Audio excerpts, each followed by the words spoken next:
Bonsoir à toutes, bonsoir à tous. Nous avons le plaisir de vous accueillir ici dans le nouveau siège de la métropole du Grand Paris, le bâtiment Biopen. Et après quelques mots d'accueil de M. Jérôme Coumet, le maire du 13e, que j'invite à nous rejoindre, Patrick Ollier, président de la métropole du Grand Paris, prononcera quelques mots. Et puis ensuite, un représentant de chacun des groupes politiques de la métropole sera appelé à s'exprimer. Et Galabridier, conseillère de Paris, président du groupe écologiste et citoyen, Éric Césari, vice-président au quartier d'affaires et à l'immobilier d'entreprise, président du groupe Les Républicains, Bernard Gauduchot, maire de Vanves, président du groupe UDI-UC, je ne le vois pas, il est où? Il est là, il est de l'autre côté, il est de l'autre côté, il est à gauche. Daniel Guiraud, maire des Lilas, vice-président à la stratégie environnementale, et Daniel Prémère, conseillère de Paris, vice-présidente à la culture, s'exprimeront successivement. Et les prises de parole seront conclues par Yannick Imbert, le préfet Yannick Imbert, SGAR, qui représente aujourd'hui Jean-François Carinco, le préfet de région Île-de-France, préfet de Paris. Merci à toutes et à tous.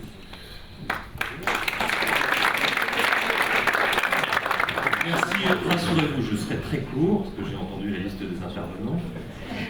Moi, simplement, je voulais vous saluer, chers collègues, remercier très chaleureusement Patrick Ollier pour ce choix que, forcément, en tant que maire du 13e, je trouve très judicieux.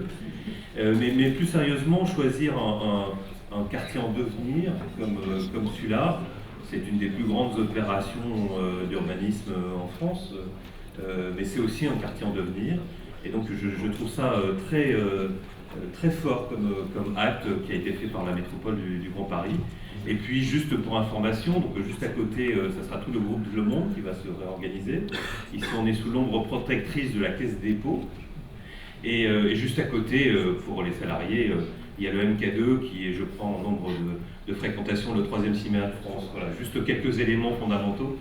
En tout cas, merci pour ce choix et bienvenue dans le 13e arrondissement.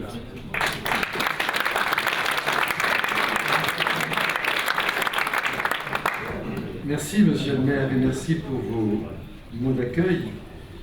Merci parce que vous avez raison, c'est un choix volontaire de la métropole, car j'ai souvenir des débats que nous avons eus au début, l'Est-Ouest, pourquoi pas le Nord-le-Sud, n'est-ce pas, Jacques?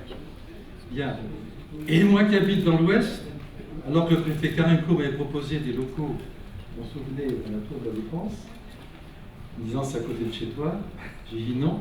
J'ai choisi de faire en sorte de démontrer que la métropole était aussi un instrument de rééquilibrage, et je souhaite les locaux dans l'Est. Nous y sommes. Anne Hidalgo et le préfet Carinco se sont mis au travail, et la Caisse des dépôts, et je les remercierai dans un instant, a négocié avec nous pour ces magnifiques locaux, monsieur le maire, et je suis ravi d'être chez vous, car oui, c'est un quartier en devenir que j'ai eu l'occasion de visiter depuis que je suis ici. C'est tout simplement magnifique. Je vous en compliment. C'est magnifique, c'est l'avenir qui se construit ici. Ça tombe bien, parce que la métropole, c'est aussi l'avenir. Je suis heureux qu'elle puisse se construire ici. Alors, mesdames, messieurs, monsieur le préfet, messieurs les préfets, mesdames et messieurs les maires, mesdames et messieurs les conseillers métropolitains, mesdames et messieurs les présidents d'établissements publics territoriaux, je ne pensais pas qu'il y ait tant de monde aujourd'hui, mais j'en suis très heureux. Je remercie aussi le directeur régional des finances publiques, M. Farini, le directeur régional de l'habitat et du logement, M. Delorme. Je suis heureux que mon ami Thierry Lajoie soit là, le Grand Parc Aménagement. On s'est dit tellement de choses tous les deux que c'est bien qu'on se retrouve aujourd'hui. Je remercie les présidents des grands syndicats qui sont ici, que ce soit Jacques J.P. Martin qui est là pour le CITEREC, André Santini qui a 2 titres, vice-président de la métropole pour les affaires économiques, mais aussi président du CEDIF, Hervé Marseille qui va arriver, qui est le président du SICTOM et qui représente aussi François Barouin, le président des maires de France, Jean-Jacques Guillet qui ne peut pas venir, le président du CIGEF, le préfet Michel Cadot m'a indiqué qu'il allait arriver pendant l'inauguration, on lui souhaitera la bienvenue. Madame Catherine Barbe, je ne sais pas si elle a pu arriver, elle est là Catherine, mais elle s'approche, venez Catherine, de la Société du Grand Paris. C'est notre complice avec Philippe Guivin, permanente pour la construction d'un emploi de la métropole du Grand Paris. il n'y a pas de problème de circulation dans Paris, tout le monde le sait. Alors, je ne sais pas pourquoi tous ceux qui me disent on n'arrive pas à arriver jusque-là. Alors je me suis dit que c'est parce qu'il y a beaucoup de monde qui veut venir à cette inauguration qu'il y a des embouteillages uniquement à cause de cela. Vous connaissez mon esprit taquin. En tout cas, je suis très heureux de vous retrouver ici. Et si nous sommes ici, c'est grâce à la Caisse des dépôts et consignations. Et je veux, avant de commencer mon intervention, remercier deux personnes. D'abord, François Lucas. Où est-il? Approchez-vous, François. Monsieur le préfet Lucas. Approchez-vous. Si vous vous cachez, venez. Voilà, le préfet Lucas, qui a travaillé avec moi pendant combien de mois, François? 4-5 mois, a été à l'origine de l'installation de la métropole dans ses locaux. Je l'en remercie. Nous étions dans la mission de préfiguration. Il avait pour mission justement de chercher des locaux dans des conditions les plus avantageuses à l'est de Paris. Et quand les signaux nous ont été donnés pour ce bâtiment, c'est lui qui a engagé les négociations avec la Caisse des dépôts pour que nous puissions les installer. Alors merci, cher André-Laurent Michelson, je ne sais pas aussi qui est là, qui représente Pierre-René Lemas avec Christophe Laurent et Marianne Lorador, notre directrice régionale, qui est à côté. Merci à François Elia, directeur régional adjoint, parce que c'est lui notre interlocuteur permanent. Et grâce à cette équipe, nous avons réussi à occuper des locaux qui sont plus grands et moins chers que ceux que nous occupions à la mission de préfiguration. C'est mon côté périgourdin, économe, qui parle. Donc je m'en réjouis, parce que ceux qui vont visiter tout à l'heure dessous le 5e étage, en dessous le 6e étage, pardon, en dessous le 5e étage, vont voir que nous sommes configurés de telle sorte que nous soyons confortablement installés, que le bureau et les services sous l'autorité du préfet de Gosse, que je tiens à saluer, M. Loyal, qui dirige depuis déjà 4 mois, 5 mois, 6 déjà, ça passe vite, les services de notre métropole, puissent travailler dans les meilleures conditions possibles. Alors s'il y a un vice-président de l'Est, notamment, je vous regarde de vous, qui me disent qu'ils ne peuvent pas arriver rapidement dans les locaux, avoir des bureaux disponibles pour travailler, là, je risque de me fâcher. Nous, de l'Ouest, on prendra notre temps pour arriver et pour travailler. C'est comme ça que ça se passe. Mes chers amis, ce bâtiment qui a été l'œuvre des architectes Brenac et Gonzalez est un magnifique bâtiment, ça s'appelle le Biopen. Il est fait de verre et d'acier, un peu le symbole de la transparence pour la métropole, d'une part, et d'autre part, l'acier. Voilà, la métropole est comme ça. Puis, il ne compte pas.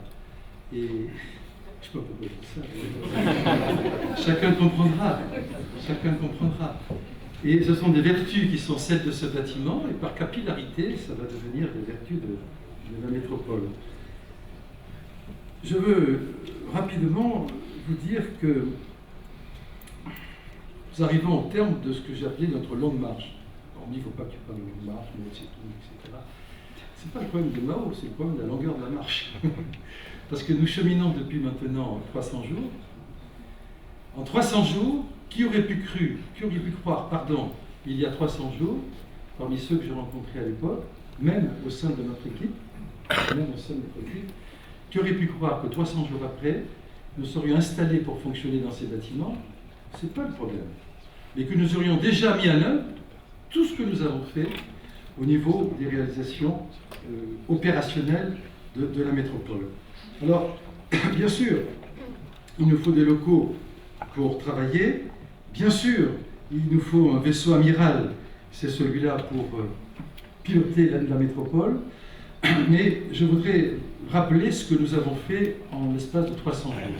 Que celles et ceux qui viennent pour la première fois ici comprennent que depuis 300 jours, il y a 30 personnes ici, pas plus, 40 dans 15 jours, peut-être une centaine l'année prochaine, mais guère plus, qui feront face à toutes les compétences, dans le cadre d'une administration de mission, qui n'a aucunement l'intention de se substituer aux collectivités locales composant l'intercommunalité qui est la métropole. Nous sommes une réunion de 131 mairies.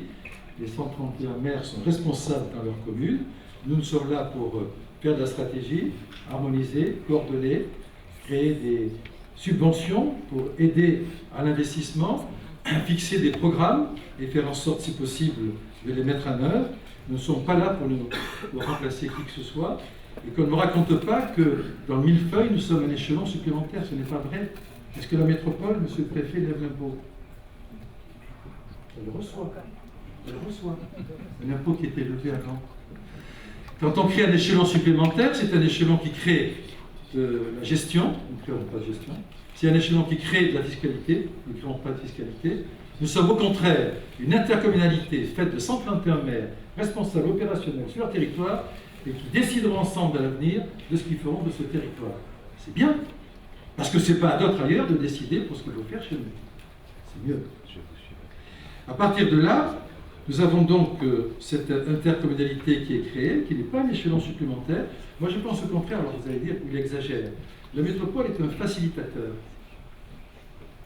Ce n'est pas vexant pour mes amis maires, car je suis un maire aussi, de dire que la métropole permet de s'adresser à une entité plutôt qu'à 131 successivement et différemment. Parce qu'en discutant avec notre bureau, c'est comme si on discutait avec les 131 maires. Ça va plus vite et c'est plus efficace.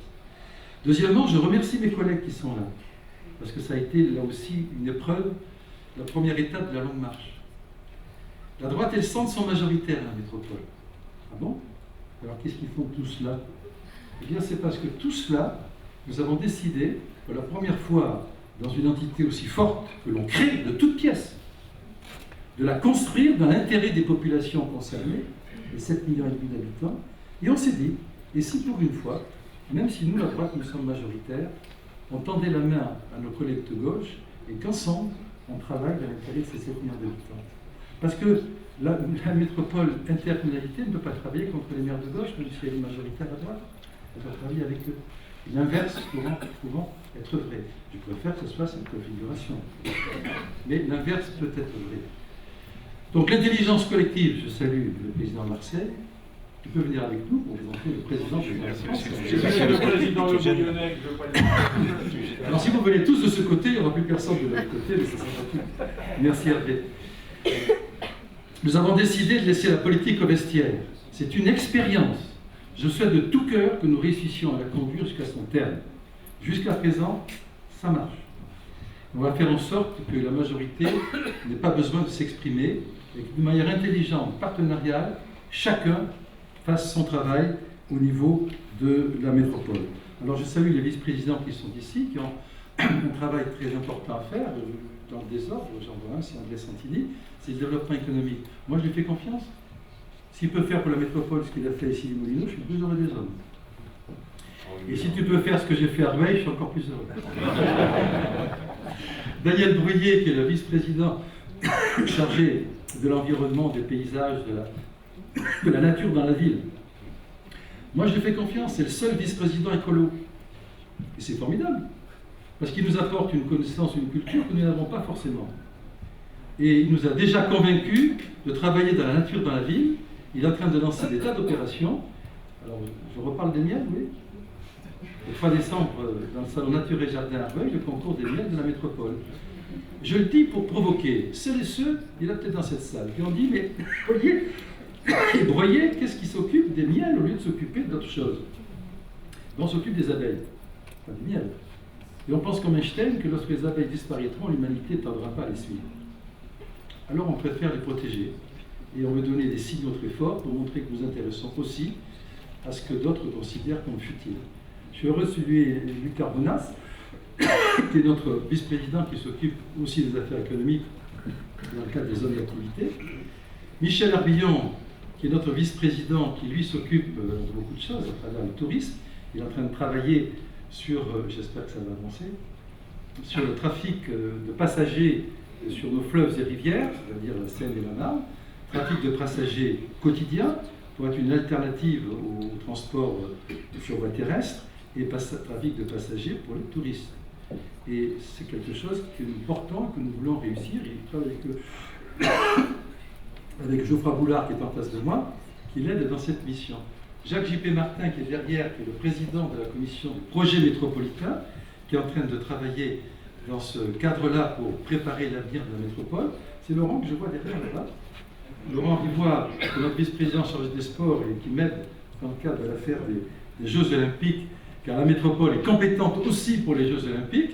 Nous sommes inscrits, d'ailleurs, on a décidé d'être maître d'ouvrage de la piscine olympique. On met au pot, ça veut dire que je suis trop long, il faut que je vois, c'est ça. On met au pot, moi j'ai juste 1 heure de discours, on met au pot 16 millions d'euros, ce n'est quand même pas rien. Et nous avons également des présidents de groupe qui sont là, vous allez les entendre parler tout à l'heure, Catherine Baratier-Vaz du groupe socialiste, un vice-président qui fait un travail colossal, Daniel Guiraud, le maire des Lilas, il est socialiste, il s'occupe du développement durable et de l'environnement. Hein? Oui, mais il est là très régulièrement pour travailler et pour lancer, il a lancé la métropole roule propre, 5 000 € pour aider les personnes qui veulent changer de véhicule qui polluent l'atmosphère, c'est pas rien, et c'est lui qui est à l'origine de tout ça. Gala Bridier, qui est la présidente du groupe écologiste, Césari Eric, qui est vice-président. Eric Césari. Non, j'inverse parce qu'on va croire qu'il y a que des Corses dans l'équipe. Césari, ici crédit. Eric Césari, vice-président aussi dans le cadre des quartiers d'affaires, lui dans la division des affaires économiques, il est président du groupe républicain. Et vous pouvez lui demander comment ça se passe entre nous tous. Ça se passe merveilleusement bien. Monsieur le préfet, vous pouvez le présenter. Monsieur le directeur général, je vous ai présenté. Bernard Goduchot, voilà, c'est le seul compatriote que j'ai, nous sommes périgordiens tous les deux. Corail. Bien, vous ne comprenez pas ce que ça veut dire, mais je sais qu'il est heureux. C'est le président du groupe UDI, maire de Vanves. Hervé Marseille, qui est un des présidents des grands syndicats, c'est le SICTOM. Nous avons décidé à la métropole d'associer les SICTOM à notre bureau pour que cette grande métropole, 7 millions d'habitants, 131 villes, travaille avec les grands syndicats pour construire avec eux, en toute transparence, et s'entraider entre nous, l'ensemble des services publics auxquels la population peut avoir droit. Danielle Prémel, qui est vice-présidente à la culture, alors elle vient du front de gauche, c'est ça? Voilà, et elle fait un travail formidable. Elle est en train de mettre en place le pass culture pour la métropole. Vous avez vu encore hier. L'atelier Médicis, où elle nous représentera pour nos amis de Clichy, Montfermeil, je crois que j'ai vu Xavier Lemoine qui est là. Ah, j'ai oublié pour les syndicats, Frédéric Bonoussi, le patron de l'EPTB, que je vois, pardon, pas t'avoir signalé. Parce qu'avec lui, on va construire pour la GEMAPI, qui est une compétence que la métropole vient de prendre pour le 1er janvier 2017, pour essayer de mieux travailler tous ensemble pour lutter contre la crue centenale qui va nous tomber dessus, je schématise. On travaille beaucoup avec Frédéric pour faire en sorte, par les synergies qu'on va mettre en place, de travailler ensemble avec le PTB que tu représentes et la métropole, qui a la compétence, pour préparer également l'avenir. Il n'y a pas d'autre vice-président, c'est bon? Je ne veux vexer personne. Bien. Alors, tous ensemble, nous sommes en train de mettre en place plusieurs choses. Pardonnez-moi de les signaler avant de terminer mon discours, parce que c'est important. Nous avons mis en place un fonds d'investissement métropolitain. C'est Gilles Carrez, vice-président finance, de peut être là, parce que je crois qu'il est encore à l'Assemblée, une discussion budgétaire. Et j'étais avec lui ce matin là-bas, il doit être encore. Qui est le patron de cette opération. Ce fonds d'investissement métropolitain va nous permettre de distribuer pour le 6 décembre prochain environ 30 millions d'euros de subventions. On a déjà reçu, alors on dit la métropole n'intéresse personne. Comment ça se fait qu'on ait reçu 100 demandes de subventions sur 131 villes? Si ça n'intéresse personne, je déchire le dossier. Hein? En vérité, la métropole, elle intéresse tout le monde, surtout les maires qui voient là une opportunité pour servir de levier, pour aider et pour développer. La candidature de Paris aux Jeux Olympiques que nous soutenons, l'exposition universelle, le guichet unique qu'on a mis en place avec la région, avec les services de l'État, il y a 3 semaines à peu près. Et ce guichet unique, c'est M. Valls qui l'a mis en place, mais nous y sommes partie prenante. Nous avons du personnel qui y siège, et la métropole y participe. La métropole roule propre, j'en ai parlé. La mobilité fluviale Saint-Michel, j'en ai parlé. Il ne faut pas mettre les gens de l'Est ensemble, parce qu'ils passent leur temps à parler ensemble. C'est dramatique. La GEMAPI, dont Sylvain Bergos s'occupe en tant que vice-président, j'en ai parlé aussi. Nous avons signé un pacte État-métropole déjà avec l'État qui va nous rapporter 16 millions d'euros l'année prochaine, qui vont nous permettre d'investir sur des projets significatifs dans le cadre de la thématique de la métropole résiliente. Nous avons voulu choisir ce thème qui est assez large pour la rédaction. Bon, mais c'est ta commission qui s'occupe de ça. il est présent, c'est ta commission. Et la commission qui s'occupe de ça pour avoir des subventions, on va signer les contrats avec les ministres compétents, ça revient en gros au développement durable adapté au retour à l'histoire pour revenir à des relations plus normales avec la nature, la métropole résiliente, les franchissements, c'est Georges Chiffredi qui s'en occupe, nous avons tout un programme de passerelles qu'on va aider à créer, etc. La lutte contre les nuisances sonores avec le président Lafont, on a encore voté avant-hier des subventions pour vendre, passage, notamment pour toi. Nous souhaitons connecter les pistes cyclables dans toute l'aire métropolitaine pour donner un signal fort à celles et ceux qui croient en cette possibilité de déplacement. Le plan climat-énergie métropolitain, cher Daniel, que tu es en train de mettre en place, qui est une épreuve extrêmement difficile. Le reste, j'en ai parlé. Je termine par l'observatoire métropolitain et l'observatoire financier que nous sommes en train d'élaborer, qui sera mis en place pour l'année prochaine. Pourquoi? Parce qu'on veut, dans cet observatoire métropolitain, avoir tous les critères qui nous permettront d'attribuer des subventions en fonction de la potentialité réelle de chaque territoire, de chaque ville. Qui est plus riche que l'autre, qui est moins riche, qui en a plus besoin, qui en a moins besoin. Seul l'observatoire financier nous permettra de disposer de tous les éléments pour que nos ordinateurs nous disent il vaut mieux aller là que là. Et ça, c'est aussi avec Gilles Carrez qu'on le met en place, il sera opérationnel l'année prochaine. J'ai essayé d'être rapide pour vous dire tout ce que nous avions fait en l'espace de 6 mois. Je pense que vous avez compris que c'était important. Je termine sur les intentions d'avenir. La métropole, c'est une intercommunalité qui n'est pas celle que je souhaitais. Je n'ai pas voté pour ce texte. Parce que je considère que ce texte n'est pas achevé. Donc je pense que s'il y a un avenir pour la métropole, il y en a un, c'est de la renforcer. Certainement pas de la supprimer. De la renforcer sur son périmètre, parce qu'elle doit être sur toute la zone dense, car une métropole, ce n'est que ça. Une association de maires qui gère une zone dense, ce n'est que ça. Et une métropole qui travaille pour imaginer l'avenir. Un mot sur l'avenir. Inventons la métropole du Grand Paris. Je m'y arrête 2 minutes.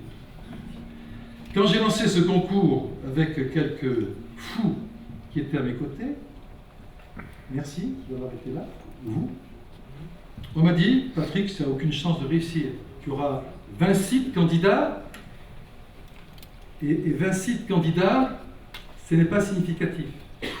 Nous avons 112 sites, 75 villes. La réponse est là. C'est les maires qui nous apportent la réponse, c'est pas moi.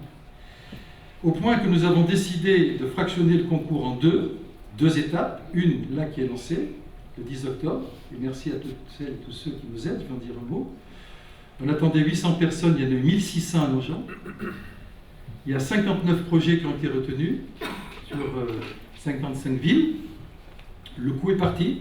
Les architectes que nous avons réunis il y a 48 heures sont très satisfaits des dispositions que nous avons prises, ce qui nous rassure pour l'avenir.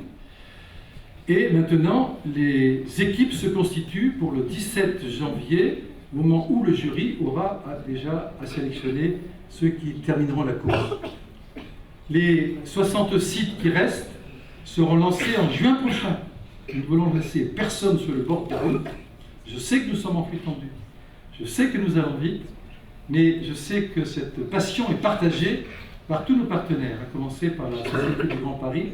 Je tiens à remercier Catherine Barbet qui est ici, et à travers elle, mon ami Philippe Yvain et toutes ses équipes, car sans la Société du Grand Paris, qui a mis ses 14 hubs dans le concours, il y a des sites qui font 30 hectares, 32 hectares. C'est des villes à construire. Ces 59 sites, c'est 300 hectares à reconstruire. On rase la ville d'Anières, on la reconstruit. J'ai rien contre Eschliman, bien au contraire. Mais je dis ça parce que c'est important pour que vous enregistrez les signaux que nous voulons donner. Parce que tout ce que je dis là, en parlant 20 minutes aujourd'hui, peut-être un peu plus, peu importe, c'est 6 mois de travail, jour et nuit, d'une équipe de 30 personnes. Et je pense qu'on peut leur dire merci. À la SGP, mais à la Caisse des dépôts, M. Michelson et toute l'équipe, M. Elia, Mme Loradou. Je remercie mon ami Pierre-René Lebas. Je sais qu'il n'a pas pu venir, mais vous transmettrez mes fidèles amitiés et mes sincères remerciements. Parce que sans lui, on n'aurait pas réussi. Ils ont mis 100 millions au pot, c'est pas rien. Et le commissariat à l'investissement a mis 100 millions au pot, ça fait 200 millions. Et quand on nous dit qu'il n'y a pas d'aide et pas de financement, qu'est-ce que c'est que ces 200 millions d'euros? Bref, je termine sur ce concours parce que ça a été une passion partagée, ça ne fait commencer, ça va durer. Et je n'ai pas l'intention que ça s'arrête, parce que nous allons avoir le plus grand concours européen d'urbanisme et d'architecture, et nous allons le poursuivre pendant peut-être 2 ou 3 ans. Parce que les mairies qui n'ont pas concouru vont concourir. On ne va pas les laisser sur le bord de la route. Donc c'est un concours qui va durer. Il va durer, il va structurer la ville, pardon de dire ça, nouvelle, que doit être la métropole. Avec des signaux architecturaux audacieux, inventifs, modernes, qui permettront plus rapidement que tous les discours qu'on peut faire de fédérer ces 131 villes en une métropole. Voilà ce que je voulais vous dire. Donc je souhaite bon courage à celles et ceux qui ne partagent pas notre raisonnement, parce que je pense que les maires qui sont décidés à défendre leur territoire sont décidés à défendre la métropole, et dès lors que la métropole est utile pour eux, je ne sais pas pourquoi ils ne le feraient pas. Et à partir de là, nous ne craignons personne. Et nous sommes certains que dans les perspectives des prochaines échéances électorales, des gens très intelligents qui vont arriver au sommet de l'État comprendront que l'intelligence de terrain, dans la proximité, c'est d'apporter le soutien maximum aux maires pour qu'ils puissent réussir les opérations de développement de leur commune, et non pas de s'embarquer dans des compétitions stériles et inutiles, et même stupides, qui ne mènent à rien. Alors, il vaut mieux qu'on travaille tous ensemble dans l'intérêt des populations, plutôt que d'avoir des discours politiques qui nous divisent sur ce plan-là.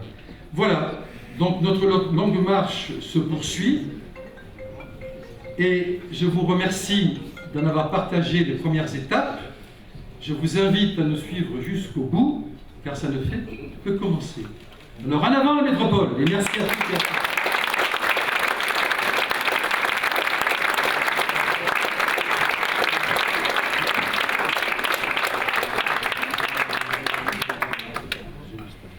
Mesdames et messieurs, bonsoir. Je vais m'attacher à être très très courte, je vous rassure, au nom du groupe écologiste et citoyen. Puisque nous sommes là pour ça, je voudrais moi aussi vous dire à quel point je trouve que ces locaux sont très beaux. Merci aux artisans de cette trouvaille et pour leur aménagement aussi. Je pense que c'est là des conditions de travail très agréables qui nous sont offertes, à nous élus, mais pas seulement, je pense aussi surtout aux services et aux salariés dont c'est le lieu de travail quotidien.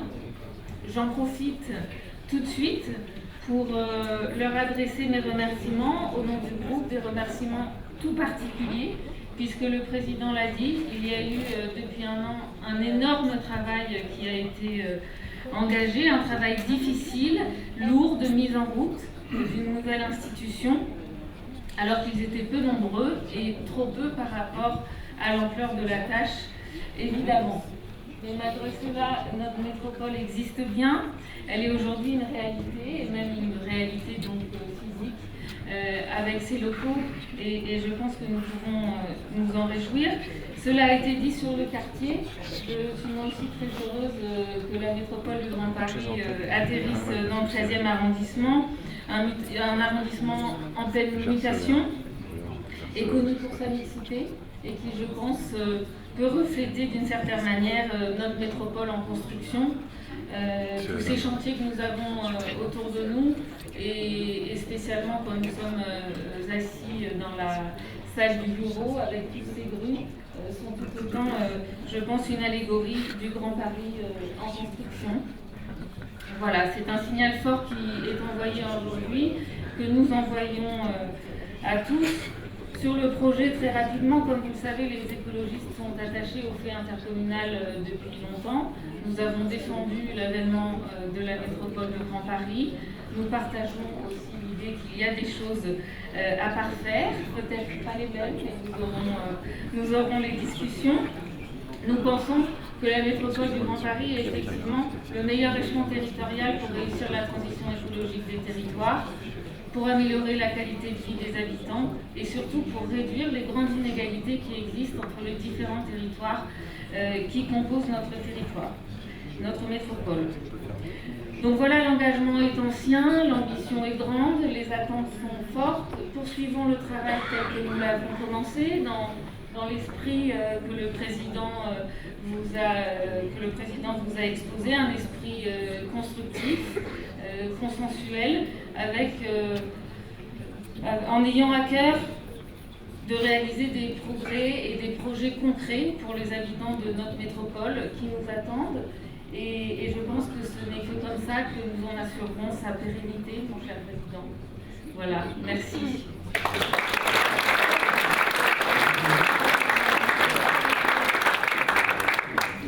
Merci, Monsieur le Président, de cette tape amicale dans mon dos. Bien, Monsieur le Président, Mesdames, Messieurs les parlementaires, Monsieur le Préfet, quelques mots pour vous dire que je suis heureux d'enfin être aux côtés du Président pour inaugurer ces locaux qui incarnent la métropole, qui donnent une adresse, un lieu à la métropole du Grand Paris et qui font donc désormais de la métropole du Grand Paris un acteur majeur et installé. J'allais dire enfin, parce que quand on regarde ce qui se passe dans le monde, la capitale de la France est bien la dernière à avoir une organisation métropolitaine. Et dans le contexte de la concurrence mondiale, c'était quand même un handicap pour nous de ne pas avoir une structure métropolitaine, de ne pas avoir une démarche métropolitaine, de ne pas avoir une réflexion métropolitaine. Donc aujourd'hui, nous en sommes aux prémices, nous lançons cette métropole, nous le faisons avec deux outils importants. Le président les a cités tour à tour d'ailleurs. Inventons la métropole, ce formidable concours qui génère une telle attractivité, j'y reviendrai en un mot sur l'attractivité juste après, mais qui génère une passion intégrale sur son territoire. J'en veux pour preuve d'ailleurs la présence parmi nous ce soir d'un certain nombre d'acteurs économiques qui sont venus pour cette inauguration, qui sont sensibles sûrement à la démarche métropolitaine. Et il y a aussi un deuxième outil majeur, c'est évidemment le réseau du Grand Paris Express, avec la SGP. Il y a les 14 gares qui sont dans les montrons de la métropole, mais il y a toutes les autres. Et ces deux outils vont transformer de manière formidable le tissu métropolitain. C'est une mutabilité qui est désormais en route et qui est possible grâce à ces deux outils. Un dernier mot pour vous dire que nous le faisons, ce travail, pour favoriser l'attractivité. L'attractivité, c'est quoi? C'est permettre au territoire qui est le nôtre de bénéficier des investissements venus d'ailleurs. Les nôtres, bien sûr, mais aussi de ceux venus d'ailleurs. Et pour être attractif, il faut avoir cette capacité à faire évoluer la ville, à faire au sens large du terme, la ville, l'espace dense urbain que nous représentons. Il faut avoir cette capacité à inventer, à innover, et c'est ce que nous essayons de faire avec les deux outils dont je parlais à l'instant. Un dernier mot pour vous dire que tout ça ne marcherait pas sans la gouvernance partagée. Et la gouvernance partagée, c'est une formidable occasion de générer de l'énergie commune. Au lieu de se combattre, on unit nos forces pour essayer de bâtir un projet métropolitain. C'est quelque chose d'assez exceptionnel. C'est une grande première en France. Espérons qu'elle aille jusqu'au bout. Et pour ça, je le dis en passant, Monsieur le Président, je suis comme la plupart des élus qui composent la métropole. Je pense que si le dossier législatif doit évoluer, il ne faut pas qu'il nous fasse changer de nature. Nous devons rester une intercommunalité, nous devons rester une structure au service des maires, et nous devons rester dans l'esprit quelque chose qui travaille au bénéfice des entreprises et des 7,5 millions d'habitants qui composent la métropole du Grand Paris. Merci.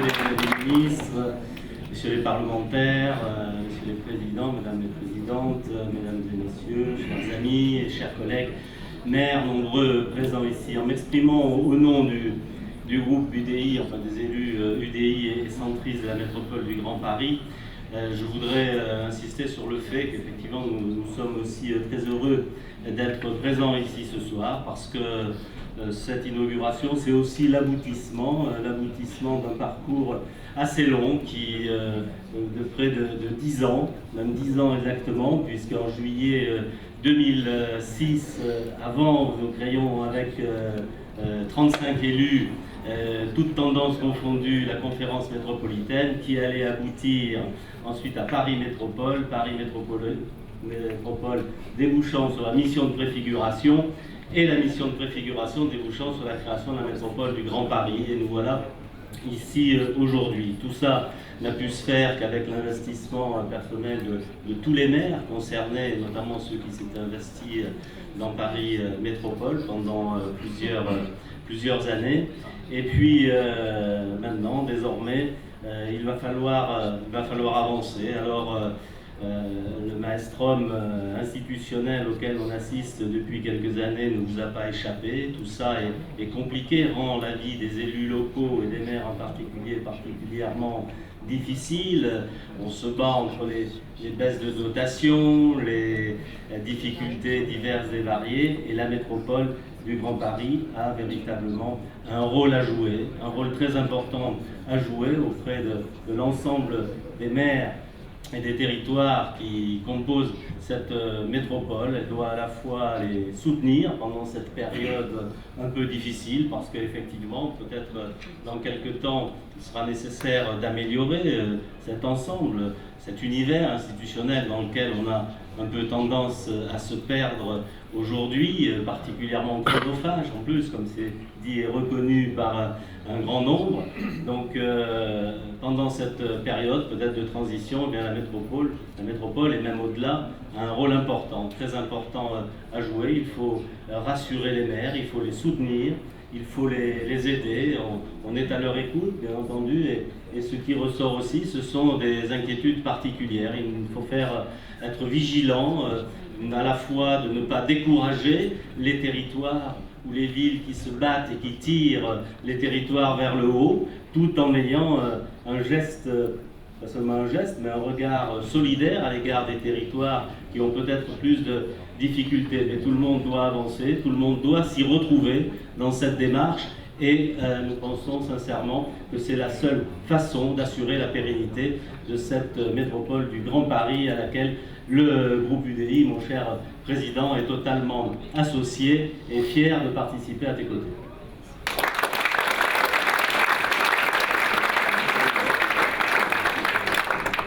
Bien, Monsieur le Président, Messieurs les préfets, Monsieur le maire, cher Jérôme, Mesdames et Messieurs, je suis bien conscient que dans une soirée conviviale d'inauguration, le meilleur moment, l'instant magique, c'est quand les élus, les uns après les autres, interviennent. Je suis bien conscient. Donc je vais utiliser les 35 minutes qui nous seront imparties pour aller à l'essentiel, si vous voulez bien. Dire que ce que disait Bernard Bauduchot, maire de Vanves, il y a 10 ans, effectivement, il y a 10 ans, on était une trentaine autour de la table, et je pense qu'on a fait un chemin intéressant depuis ces 10 ans, un chemin fructueux. Et parmi les caractéristiques de cette trajectoire, il y en a une qui me paraît fondamentale, c'est l'état d'esprit. L'état d'esprit de la conférence métropolitaine, puis de Paris Métropole, de la mission de préfiguration. Salut au préfet Lucas, salut à Stéphane Lehaut, salut à tous ceux qui ont commencé il y a 2 ans cette aventure, qui continuent maintenant avec d'autres responsables, avec le préfet de Gosse et toute une équipe. Ce qui caractérise cette aventure, c'est la recherche, cultiver tout ce qui nous rassemble pour avancer, et pas ce qui nous divise. Et je crois que parfois on n'arrive pas au consensus, mais on essaie toujours d'arriver au moins au compromis, mais pas quelque chose de paralysant, quelque chose qui permet de progresser. Et je pense que c'est tout à fait exceptionnel en tant que maire, c'est le seul endroit où je trouve cet état d'esprit. Alors en tant qu'élu socialiste, avec notre présidente de groupe, Catherine Barati-Elvaz, on est très heureux de cette installation dans les locaux. On remercie la préfecture de région qui nous a hébergés pendant quelques temps. Et vous dire qu'aujourd'hui, la métropole qui existe juridiquement depuis désormais 1 an, c'est la première année, l'an 1, cette métropole, peut-être qu'à l'avenir, elle sera conduite à évoluer sur des histoires de périmètre, des histoires de ressources financières, des histoires de compétences. Mais il y a une chose qui, à mon avis, est certaine et intangible. C'est que cette métropole, c'est une métropole de maires et de communes. Le socle, c'est le bloc communal. Le bloc communal, jusqu'à présent, c'est un édifice R+1 avec la commune, la cellule de base, et l'étage intercommunal, les comités d'agglomération avant, les territoires désormais, puis au-delà de nos frontières, les EPCI de Grande Couronne. Il y a le 2e étage, c'est la métropole, c'est-à-dire c'est l'organisation du bloc communal d'une autre manière, dans une dynamique stratégique, métropolitaine, et dans un contexte, alors Anne Hidalgo n'a pas pu être parmi nous ce jour, et elle nous a chargé avec Catherine de bien vouloir excuser son absence, Mais la métropole n'est pas unique, n'est pas un cas d'espèce isolé. Elle est une parmi des dizaines de métropoles mondiales, même si elle est dans les toutes premières, avec New York, avec Tokyo, avec Londres. Et c'est pas la petite maison dans la prairie, la mondialisation. Et je crois que ça nous appelle à être à la hauteur des enjeux. Et ces enjeux, ils sont cruciaux. Et puis, évidemment, il y a les JO. Espérons que dans l'année 2017, on aura la bonne nouvelle. Ça sera un levier d'Archimède pour pouvoir avancer. Mais au-delà, nous sommes à une époque où les pouvoirs régaliens des États-nations se sont étiolés. Et à l'inverse, les flux métropolitains s'accentuent. Il faut être parfaitement conscient. J'ajoute, j'arrête là-dessus, que la métropole du Grand Paris, c'est le territoire le plus riche d'Europe occidentale, et pour autant, c'est celui où les disparités sont peut-être les plus fortes. Et que nous avons, je suis un élu de l'Est parisien, un élu de la Seine-Saint-Denis, nous avons aussi un devoir de solidarité. La solidarité, c'est pas l'aumône. La solidarité, c'est donner à des territoires qui n'ont pas eu historiquement les mêmes chances que d'autres, la possibilité aussi de prendre en main différemment leur destin pour construire la richesse de l'avenir de demain. Et je pense que cet état d'esprit républicain, et je te remercie, cher Président, pour ton intervention, le rassembleur, nous avons besoin d'avoir un président rassembleur dans cette métropole, parce que la métropole, elle avance à travers le rassemblement. Et bien voilà, c'est ça qui doit être l'alpha et l'oméga d'autres actions. Ben voilà, on a fait la première année, et puis je pense qu'on va faire des grandes et belles choses. Merci pour votre attention.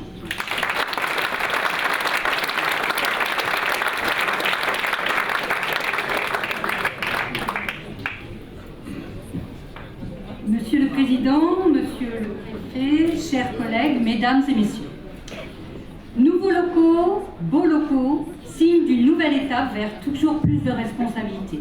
Responsabilités que notre groupe a accepté d'assumer et de partager avec l'ensemble de l'exécutif. Choix, reconnaissons, qui n'était pas simple pour nous. Nous avons fait pourtant le choix de participer aux responsabilités pour défendre et impulser une métropole solidaire, polycentrique, respectueuse des communes et des territoires. Nous avons trouvé une garantie auprès de M. Patrick Ollier, voire une garantie certaine, que cette instance soit une instance pas centralisatrice et autoritaire, mais au contraire une métropole coopérative de villes et de territoires. Jusqu'à présent, sans nier le débat démocratique et nos sensibilités politiques différentes au sein du Conseil et du Bureau, ce travail commun tient et se met en acte. La décision dès février de verser les attributions de compensation a montré cette volonté de respecter les échelons au plus près des citoyens. La nature des délégations aussi, dont les conseillers Front de Gauche Citoyens ont la charge, signe la prise en compte de nos priorités. Nous continuons à faire le pari de l'intelligence et de la confrontation de points de vue et de pratiques pour faire avancer notre conception d'une métropole qui prend en compte les réalités du territoire et des villes, dans leur potentialité et les inégalités, pour mettre en œuvre une politique de péréquation financière, de logement accessible avec un maillage équilibré, de transition écologique, de participation citoyenne et de développement culturel. Notre souhait, notre rêve, c'est que notre métropole soit innovante et exemplaire. C'est ce défi que nous aimerions remplir avec les 7 millions de métropolitains. Et puis je terminerai par cette parole de Zola. Savoir où l'on veut aller, c'est très bien, mais il faut encore montrer qu'on y va. Je vous remercie.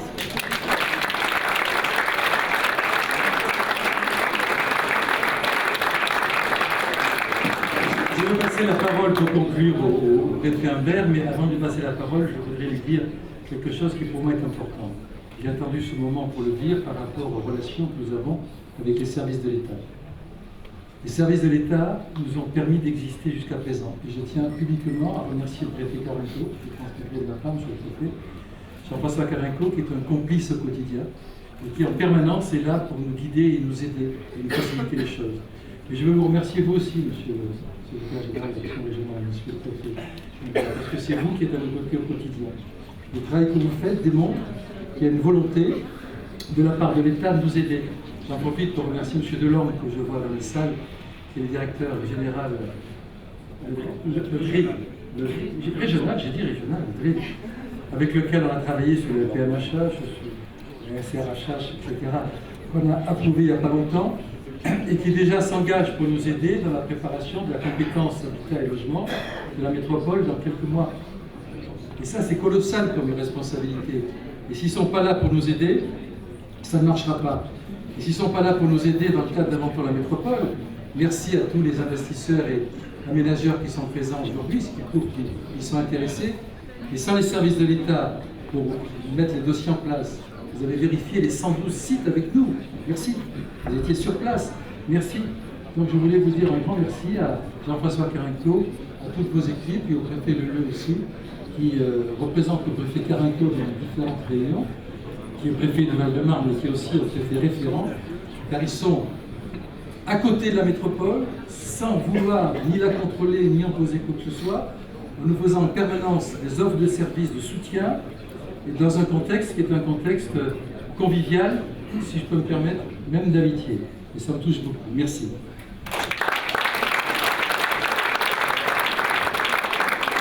Monsieur le ministre, président de la métropole, monsieur le ministre Santini, messieurs les députés, messieurs les sénateurs, mesdames et messieurs les présidents de groupe, messieurs les préfets, cher Thierry, cher François, cher Thomas, mesdames et messieurs les maires et élus communautaires, mesdames et messieurs, n'ayant pas de moustache, je vous confirme que Jean-François Carinco n'est pas là.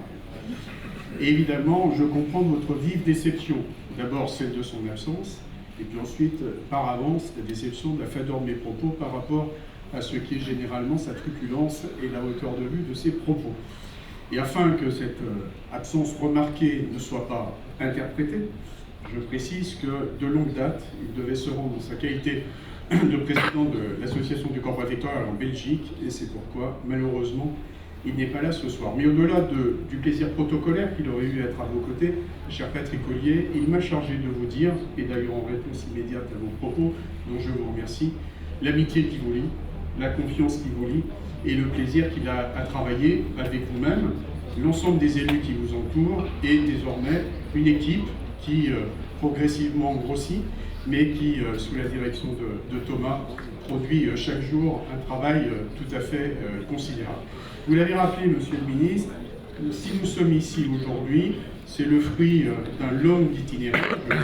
Je salue le président Le Bouillonnec, bien évidemment, et puis vous permettrez, à titre professionnel et amical, que je salue particulièrement François Lucas, parce que si nous sommes tous là ce soir, nous le lui devons, à son sens de l'intérêt général, c'est un très grand serviteur de l'État, à son dynamisme, et puis, chacun le sait ici, et voit bien à quoi je fais allusion, son courage dans l'action, parce qu'il a su faire prévaloir la loi, le sens de la loi, le sens de l'intérêt général, et en dépit de ce qui pouvait par moments apparaître, comme c'est naturel dans toute grande aventure, quelques obstacles. Il les a surmontés, et je voudrais en votre nom lui exprimer nos sincères remerciements pour ce travail accompli avec ardeur, détermination. Monsieur le caissier général, j'ai cru que vous étiez éclipsé.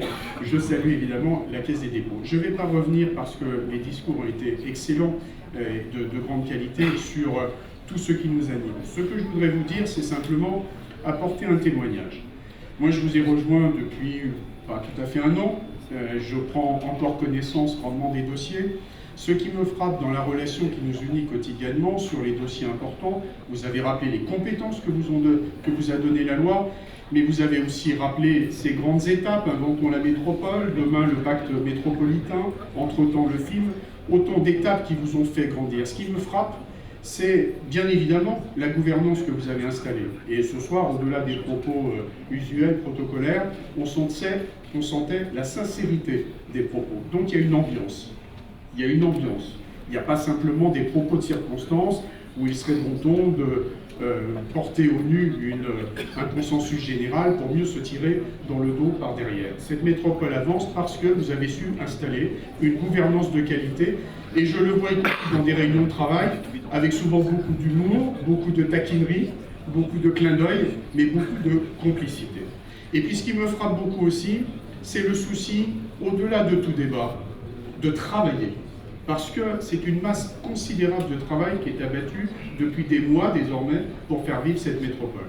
Ce sont des heures par rapport à celles et ceux d'entre vous qui ne ménageaient déjà pas leurs efforts dans leurs responsabilités de maires, de parlementaires, et donc évidemment avec l'appui d'une équipe administrative qui se dévoue corps et âme à mettre en place progressivement, résolument, ce que vous lui demandez de faire. Et ce qui me frappe, c'est le professionnalisme. C'est qu'au-delà des joutes oratoires, au-delà des débats, il y a un souci de faire avancer les choses. Et pourquoi je le cite? Eh bien, tout simplement, c'est bien connu, parce qu'au moment où il est de bon ton, souvent de trop bon ton, de gloser sur l'action publique. Monsieur le maire, je vous prie de m'excuser de ne pas vous avoir salué, on s'est rencontrés dans d'autres circonstances antérieurement, mais là où il est de bon ton de gloser sur l'action publique, eh bien moi je voudrais souligner que les élus font un travail de qualité, que c'est un travail qui se veut d'intérêt général, au-delà de toute autre considération, et je pense que c'est une belle leçon à la fois de démocratie et d'efficacité que vous êtes en train de construire. Voilà très simplement ce que je voulais dire. Encore une fois, longue vie à cette métropole. Jean-François Carinco, il faut bien que je cite le patron, sinon tout va être retenu contre moi, on ne sait jamais. Le patron avait dit quand officiellement a été créée la métropole, je ne sais pas s'il sera polytechnicien, mais un bébé est né. Et bien le bébé à ce soir, un magnifique garçon. Merci beaucoup.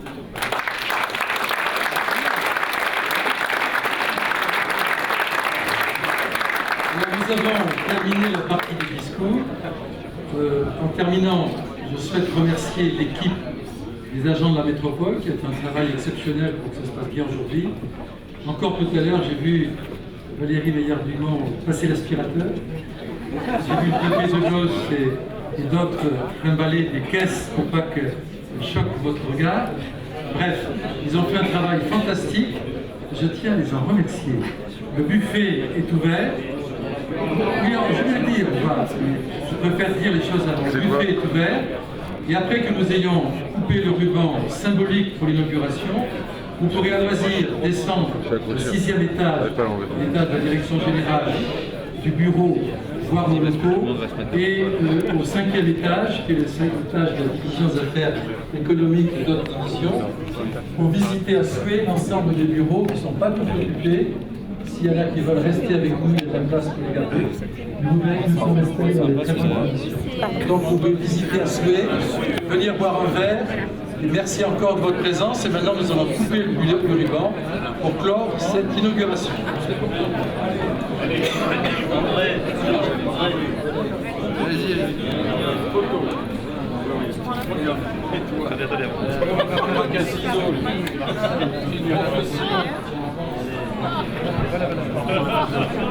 Ah bah non, on peut plus. Il n'y a pas de ciseaux.